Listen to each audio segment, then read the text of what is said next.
किया तो उसका लाभ यदि हम लें तो उसका लाभ वही है कि जब इन कानों से भगवान की कथा सुनी जाए या जुबान से भगवान का गुणानुवाद गाया जाए, तो आज ईश्वर की असीम अनुकंपा से हम सबको यह परम सौभाग्य प्राप्त हुआ है।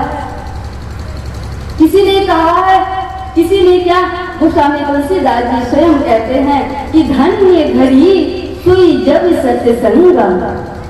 महाराज हमारे जीवन की या यूं समझिए कि आज आपने अपने पूरे दिनचर्या में जितना भी समय बिताया है उन सब में ये आपका अद्भुत समय है जो भगवान के इस दिव्य कथा में बीत रहा है, जो संतों के सानिध्य में बीत रहा है। तो आज ऐसे परम सौभाग्य का, ऐसे परम लाभ का हम लोग भरपूर आनंद उठाएंगे, लेकिन उससे पहले दो बार अपने मन को, बाड़ी को पवित्र करने के लिए भगवान के पवित्र नाम का जप करेंगे। और भगवान का नाम सभी लोग प्रेम और भाव के साथ, मस्ती के साथ लेंगे। भगवान का नाम क्या है महाराज? कहते हैं कि यदि हमारे अंदर जरा सा भी लीस मात्र भी पाप होगा तो भगवान का नाम लेंगे तो वो पाप हमको छोड़ के दूर भाग जाएगा। इसलिए सभी प्रेम और भाव के साथ भगवान का नाम लेंगे। पतित जनों को करो पुनीता, हे राम सीता, हे राम सीता। पतित जनों को करो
दर्शन हो जाए तो जीवन का लाभ वही है कि हमें संत का दर्शन हुआ।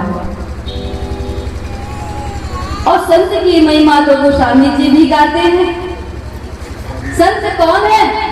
गोस्वामी जी कहते हैं क्या कि मुद मंगल में संत समाजू, मुद मंगल में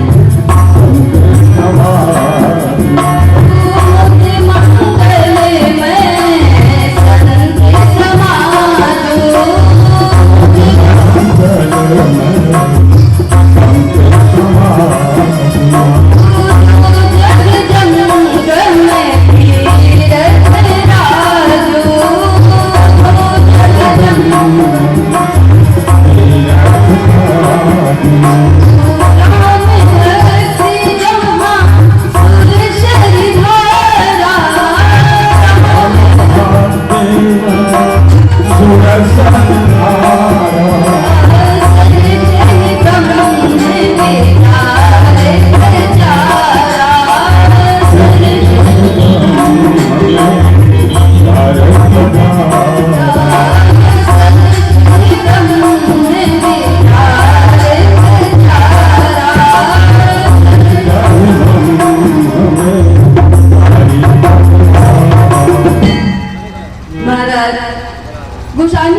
कहते हैं कि मुंद मंगल में संत समाजो और जो जग जंगम तीरथ राजो। ये संत कौन है?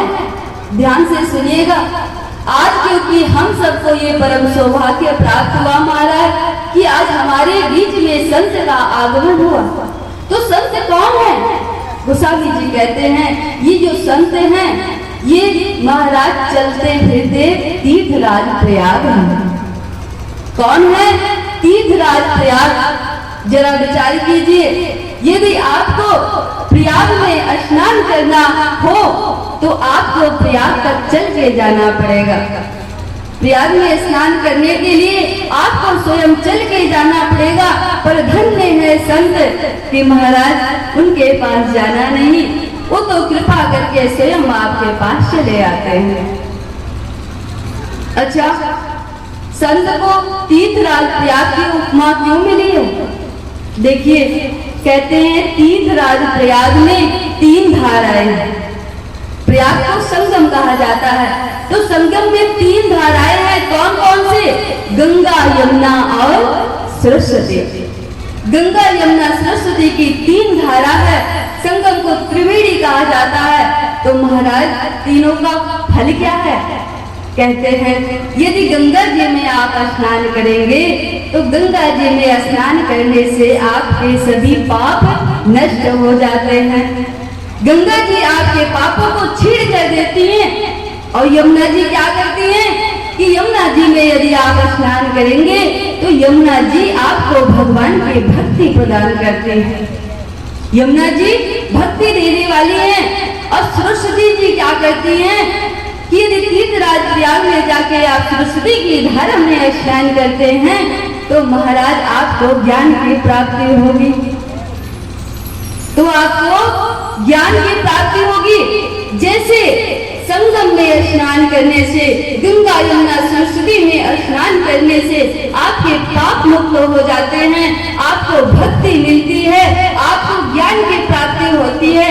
ठीक उसी प्रकार अगर आप संतों का संग करेंगे तो महाराज संतों का संग करने से आपके सभी पाप नष्ट हो जाते हैं। क्योंकि पाप जब नष्ट हो जाते हैं तभी संत के दर्शन होते हैं। एक बात और है, क्या? यदि गंगा जी में आप स्नान करेंगे तो गंगा जी का ये महत्व है कि गंगा जी आपके पापों को छीड़ कर देती है, दूर कर देती हैं। लेकिन याद रहे, पाप तो दूर करती हैं लेकिन पाप करने की प्रवृत्ति नष्ट नहीं होती। कोई जरूरी नहीं कि यदि आप गंगा जी में स्नान करके आए हैं तो आप अब पाप नहीं करेंगे। महाराज ऐसा नहीं होता। जरूरी नहीं गंगा जी में स्नान करने वाला कभी दोबारा पाप ना करे, लेकिन महाराज ये गारंटी है कि यदि संतों का संग किया जाए तो जीवन में कभी पाप नहीं बनेगा, कभी पाप नहीं होगा।